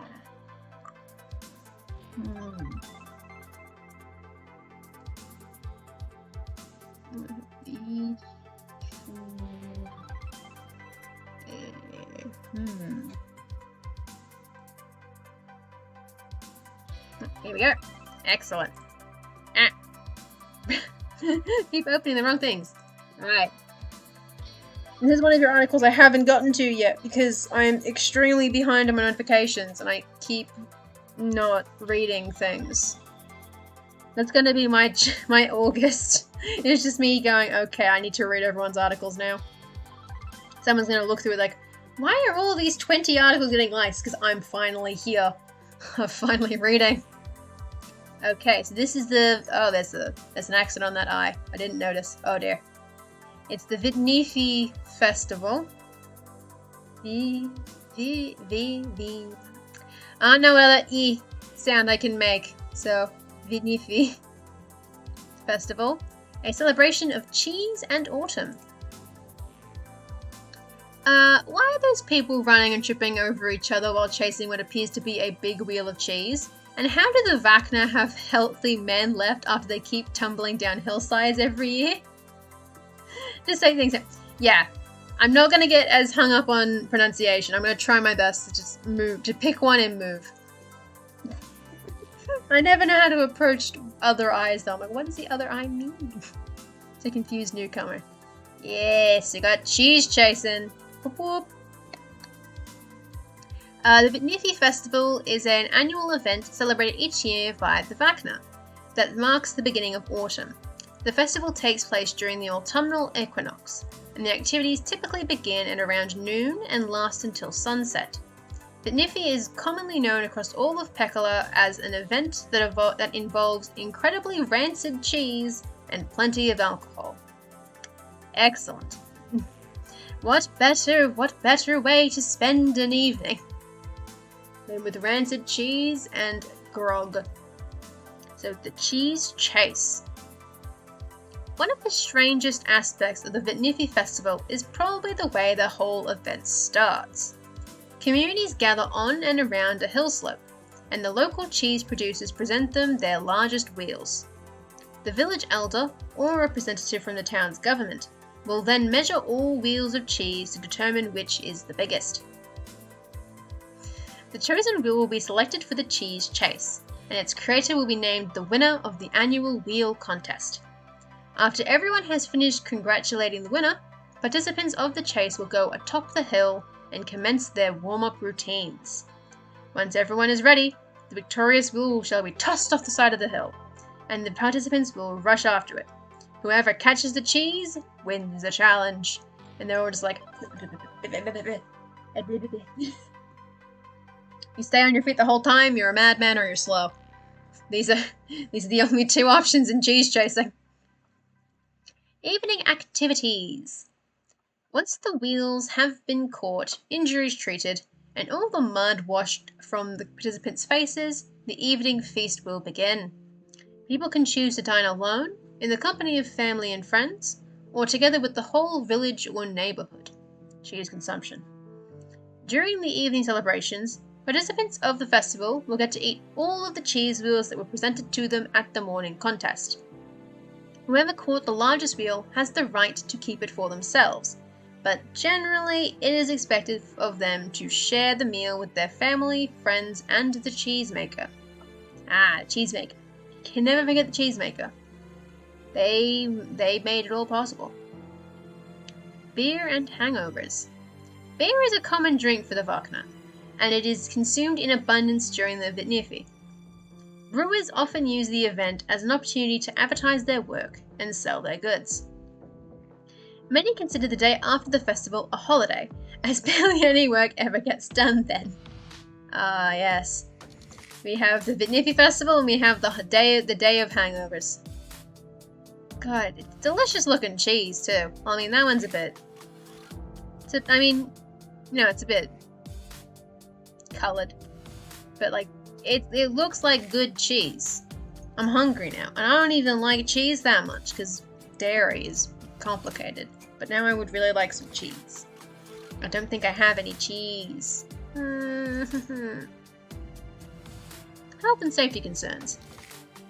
There are some who have questioned the safety of the Vitniffy Festival, especially the cheese chase, but also the rampant consumption of alcohol. I was hungry making it. Oh no. That's why we don't write about food. God, I don't even remember what I wrote about for that. Oh no, I've already forgotten my own articles. Oh dear. Such folk believe that the chase is extremely likely to break a participant's bones, give them a concussion, or break their neck. Oof. Most falconer have dismissed these claims, and they continue to practice their traditions. The general attitude seems to be that whatever doesn't kill you makes you into a more durable and alcohol-resistant man or woman, capable of running after even larger wheels of cheese. Cheese! God, I do like that. That last sentence is a bit long, but I'm not sure where I would put a comma. Possibly after woman. Possibly a comma right there after resistant man or woman. Just because that's where I immediately put it, just instinctively. Otherwise, it's like a whole paragraph of a single sentence with no commas. But yes, the cheese chase. Superb. Now I want cheese. Cheese for everyone. Cheese and bread for the good people. We all deserve the cheese and the bread. What article did I write for that? Hold on a minute. I've forgotten. Food. Ah, yes. The lake one. I remember now. It's the lake one. I forgot the lake one was to do with food. It was mostly about a dragon. And I forgot that there was food involved. I was like, huh. Oops. Forget my own articles very often. I'm sure at some point I'll go back through this tracker and be like, what the hell is an alvel? Because I won't use it again. I'll be like, what does it mean? God. I forget all of the details. But yes, a lovely article about a fun time. Does anybody else have articles? If no one does, then I'm out of things to do. I'll find some way to fill 20 minutes if I have to. Even if it involves me staring at my Conlang compendium going, I need a word for crab and a word for poop.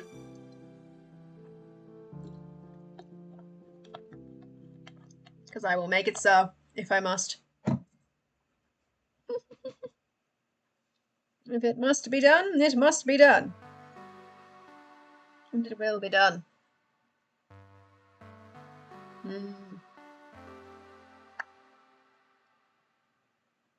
There we go. More food festivals. Oh god, you all want to make me really hungry. Okay, and we've got a person as well. Okay, excellent. We can work with this. So, alright, we're starting with Bob's article. This is the Spudbarrow Strawberry Festival. Strawberry. Really bad at pronouncing the word strawberry. I don't know why. Oh no, there's an accent on that. Oh shit. Oh no. With a name like Spudbarrow, you'd think you knew what the village would be famous for, but you'd be wrong. Sure, they grow taters by the bushel, but the real treat to come out of that burg is strawberries. The biggest you'd ever seen, and the sweetest you'd ever taste. And the pies, oh the pies. Oof. Oof. Oof. As an oof aimed at me. Oof. Oof. Of course, saying the pies, I'm like, ah yes, I remember the Collingwood Football Club. And everyone else is like, huh? What?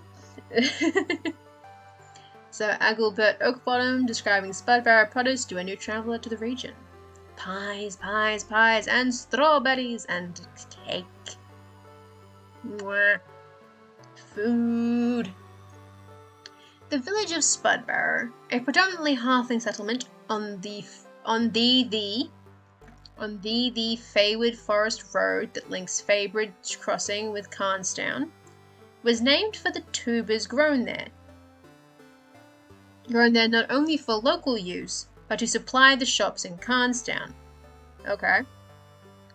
So road that links Faybridge with Carnstown. So, was named for the tubers grown there not only for local use, but okay. Alright. Took me a second. But potatoes are not the only crop grown there, and in fact are not even the most famous among the regional folk. That honour belongs to the strawberry. No matter how many times the articles read more typos. there's always, when in doubt, there will be a typo. This is the World End will promise. God, I wish the Euclid editor had spell check. God. So, Spudbarrow strawberries are much sought after, fresh during their season, and in numerous varieties of preserves the rest of the year. The residents of Spudbarrow, being mostly halflings, are always on the lookout for an opportunity to throw a party. So, during the third week of the time of Amalthea's Oak, midway between New Year's Day and the first turning holiday, the entire village takes part in a week-long celebration as the first strawberry crop ripens. That is a long sentence. That is a long sentence. Like, I followed it, but I was like, whoa. Mid-May, spring equinox, summer solstice. Excellent.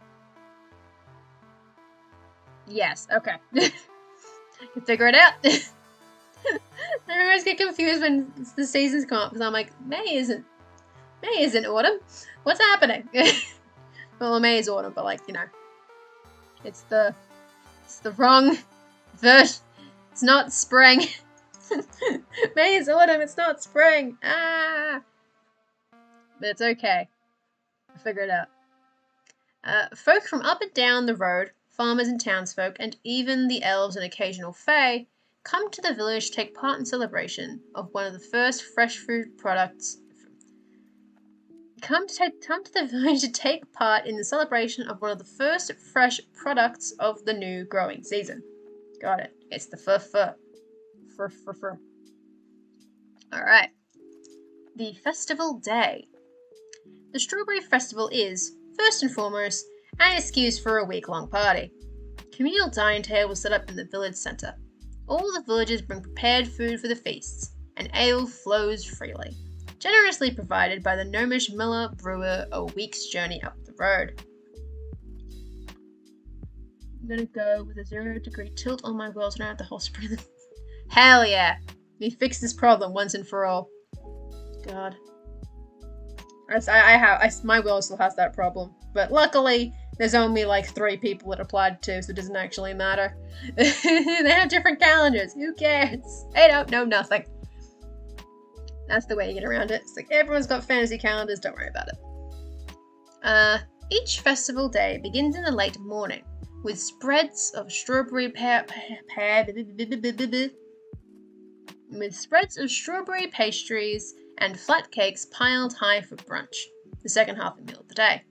The tables are then cleared for lunch, and then for tea, and then for supper before the sun sets. With the festival still going strong into the night, dinner is spread under torch and lantern light. The communal party breaks up in time for the halflings to grab their nightcap at home before retiring to prepare for another day of frivolity. Excellent. Special events. Each day at the festival, awards are given for the best strawberry products made by villagers or others who wish to enter their best recipes. On the first day of the festival, strawberry pies are the highlight. The best pies are judged, and there is a pie eating contest in the early afternoon, between tea and supper. The second day is for judging of. So it'd be the judging of, or just judging strawberry jams. So is for the judging of strawberry jams and jellies. The third day celebrates strawberry sweets, with plentiful samples for the children of the village. The fourth day is for strawberry juice-based liquid refreshments, and the fifth is for strawberry wines. The 6th day, the last day of the festival, is for strawberry cakes. There are various other games and activities for the children, including hoop rolling, wheelbarrow races, and egg tosses. The adult folk are generally content with enjoying the food and drink, and each other's company. There are some games of skill and of chance. Small tables pop up as needed for games of cards or tiles. Cute. A gameplay with regular sets of tiles, marked with pips. But when all was said and done, it is the food, particularly the strawberries, that everyone is there to enjoy. Another highlight of each evening of the festival is a performance provided by the travelling troupe. It's the. That's like putting a "the" in the article title. It'll get you every time. The troupe makes sure their carriage of marvelous wonders. Oh, dominoes! Oh, that makes sense. That makes sense. I was happy to just accept it, like, oh, okay. Tiles with pips. Alright. I'm not clever. Ah. God dang it. Oh, not again. Ugh. I remember why I put these... Oh shit. Is that good? Yeah, okay. Fix the headphones. We're all good? We're all good. So I went back and added links. Yeah, that makes sense. You do the links afterwards, it doesn't... Yeah. That makes complete sense. So, that was in the middle of the sentence. Make sure that their carriage of marvelous wonders arrives in Spudbarrow in time for the festival each year. They stay and perform for these 6 days in celebration. Observance. The Strawberry Festival takes place during the week midway between New Year's Day, Spring Equinox, and the first turning, or Summer's Day, the 3rd week of the time. Okay. That's the same. Yeah, they're the carriage. Yeah, they're the carriage. So given that this was already mentioned at the start, I don't know if you have to include that, though it never hurts to re-include, I suppose. It is held rain or shine. If the weather is inclement, pavilion tents are erected to protect the spreads of food. The food is the important part. Protect the strawberries, the people can be wet. Visitors from outside the town. The festival draws attendees from up and down the Carnstown Road, and from the deeper Feywood itself. The elves, and the occasional Fey, appear out of the wood during the day, and disappear back into the forest by night. Yeah. Yeah, that makes sense. It makes sense to do that. Because I think here, the way that this sentence is worded got a bit confusing. Because, like, you could basically cut this bit there, but leave the part about wanting any excuse to throw a party. Random question. If an article cover image has the Pathfinder logo in it, is this allowed? I wouldn't know.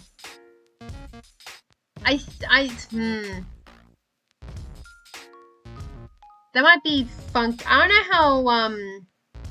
how lenient Pathfinder is, because I don't remember which groups are really picky about it. I might have to ask in the Discord, see if anyone knows better about it. Because I feel like having the logo of a company's product on your work would imply a kind of like endorsement, which Paizo hasn't given. So I would probably not include the Pathfinder logo in stuff, to be safe. But then you can always ask Discord, and people in there might know more specifics. Yeah. Because as I understand, Paizo's fairly chill. My understanding is they're fairly chill with like their SRDs and stuff. So, yeah, you can get the licenses, but you gotta get them. But they are out there. They can be found. But I don't know nothing. I did like one unit about copyright once, and it went, okay. That's Australian copyright. That's something completely different. Yeah. Yeah, so they're pretty chill, because they've got like the OGL and public domain and stuff. So I was like, if any company was going to be okay with it, it'd be them. But That said, as for the other folk, mostly human, but with a smattering of gnome, dwarf, and other folk, accommodation space is provided so that festival goers have a place to sleep off each day's indulgences. Many set up tents. Some make use of covered wagons. Special areas are marked off by the townsfolk of Sparrowbarrow to accommodate tents, wagons, and draft animals. All are welcome as long as they behave themselves.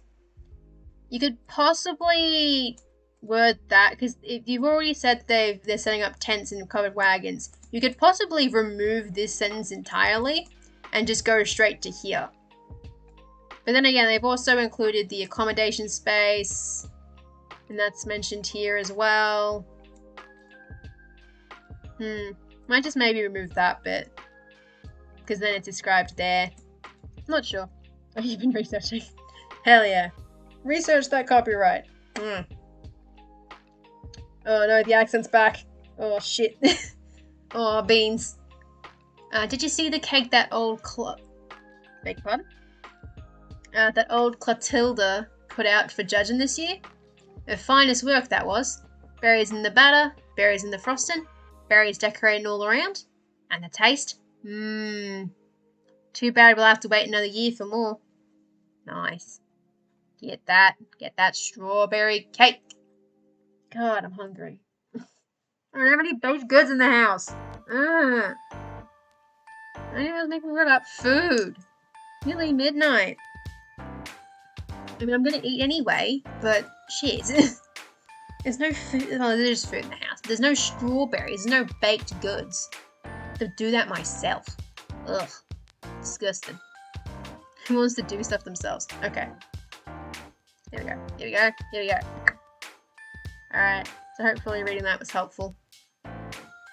Okay, so this is East Songbird's article about Gwyneth Hemlock, or Gwyneth Hemlig, as the case may be, depending on who you ask. Circumstantial. Yeah. Yeah. I'll see you in 8-ish minutes, Bob. Thank you for stopping by. Okay, so... first thing off the bat is that you gotta pick... You have to pick the spelling of Gwyneth. Because it says Gwyneth Hemlock, but then it's Gwyneth Hemlig, and then you put Gwyneth Hemlock. And I'm like, oh no, how is it spelled? So I think it's just, I don't think you put the N in it, the E in it. So I need to put the E back in, or you need to remove the E here, I think, is how that works. I think. Yeah. Yeah. Yeah. Well, Inkscape is free and has a lot of the same functionality as Illustrator, so that might work. And it can open Illustrator files, I'm pretty sure. So that might be worth a shot to edit it up a bit.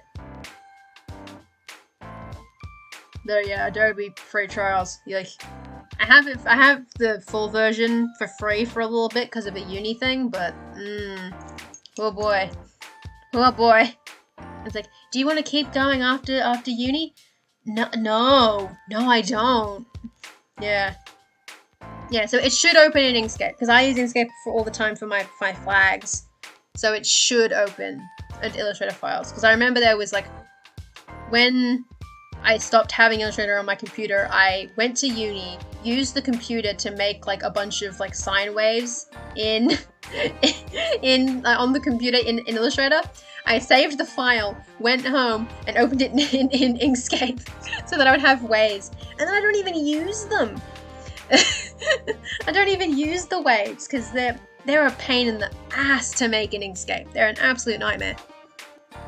So I basically need to finish all the flags for the world now while I have Illustrator for free. So that if I need waves, I can do them then. Anyway, there's an article I'm supposed to be reading. I hope Song is actually still in the chat. It would not. Oh. Ugh, Streamlabs isn't actually being nice and doesn't actually show me if they are or not. Ah! Alright, cool. Alright. Just wanted to make sure. Because I hope that the bit about the E came up. Because it's Gwyneth, but then there's no E at any other point. Which confuses me, because I assumed that the spelling was, like, different for a reason. Like, in this particular version it's with an E. And if it's Hemlig, it's without an E. But then you have Gwyneth Hemlock without the E. And so I was like, I wasn't sure if that was deliberate or if it was a typo. I'm not sure. Not intentional. Okay, cool. Totally fine. Just wanted to make sure. It's all good. Okay, so now we can read. So Gwyneth Hemlock is a green hag who dwells in the centre of the Hool Marshes. She has collected a gathering of henchmen. Henchmen, not henmen. I do like the idea of hen people, but I think you meant henchmen. So Henchmen, including goblins and other marsh creatures. Yeah.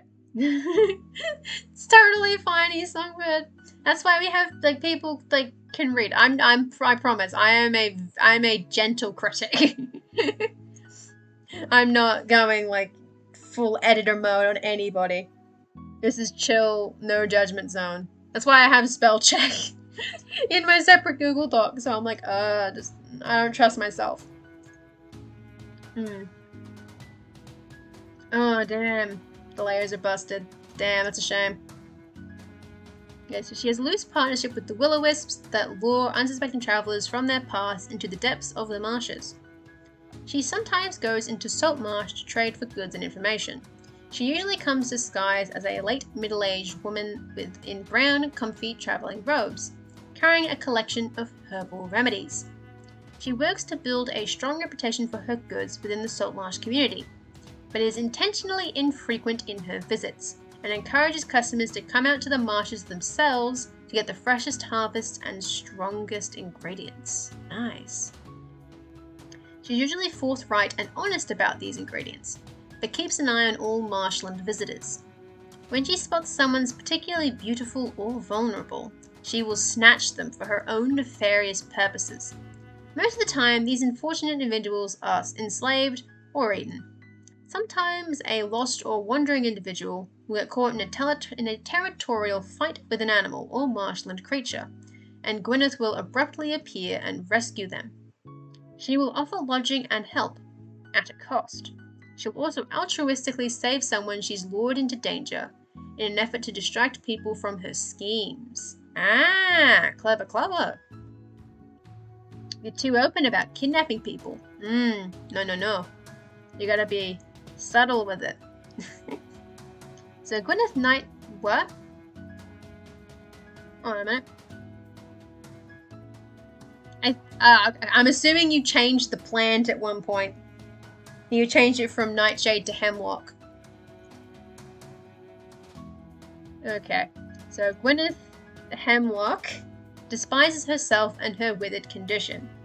She seeks out power, especially over those whom she views as more beautiful or prosperous. She spends time building up her own reality, where she is valued, appreciated, and powerful. Unfortunately, her arrogance and gruff personality drive away others. Yeah, that works fine too. You can put it either direction, but drive away. Actually, wait. It has to be drives away others. Or it's either drives away others or drives others away. It's one of the two, but it has to be... No, actually, no, it doesn't have to, does it? No, never mind. Forget I said that. That works too.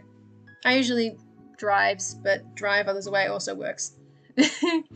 She builds up a team of easily manipulated marsh creatures, including goblins, harpies, kobolds, and hag thralls. Oof, gruesome. Oh, I changed. Okay, so when I hit like, it'll update. Bush. There you go. So Mother Gwyn Hemlick. Ah, there you go. Now I've got it. Yeah, excellent. Yeah. That's a nice article. I like this character. Going like, yep, I'm gonna make it a reality where I am valued, appreciated, and powerful. But I'm too much of an asshole. It doesn't quite work. But she still does have that reputation. So she is succeeding, and she has her influence. I do like that. It's a very localized power, which is very nice. Well done. Okay, so now that it's midnight... Oh god, check paused. Now that it's midnight, my time for streaming is over, but that does not mean that streams are complete. No, it means that it is Bob's time. It is time to raid. RPG Dinosaur Bob. I wish I'd hit... If I could type faster, that would be excellent. There we go. Excellent. Yeah. Use a different email. There you go. Use a different email to get free trial of Illustrator. Mood. That's the good stuff. The streams will go on. I believe someone said that there was like 38 hours straight at one point. I was like, holy shit. Jesus. Before we finish, a notice that I'm going to be streaming on Friday, not Saturday. I've done this so that I don't overlap with the 24-hour stream that SOG is running. So I'm streaming on Friday at the same time though. So still at 10 PM AEST, noon GMT, 5 AM Pacific Daylight Time. Don't quote me on that. It's on the Corp's website. It's there. I'm streaming on Friday instead of Saturday. For the diamond prompts, for the chaos and the panic. I'm gonna try to be more disciplined that stream, but no promises. Yeah, Zog is gonna go insane with that. It's gonna be a fun time. Didn't want to interrupt in doing that. So yeah, thank you all very much for coming. Thank you for the follows. I need to make sure to thank Lorraine when I next see her. And I will see you all around on streams. Let's go raid Bob and light up the forge.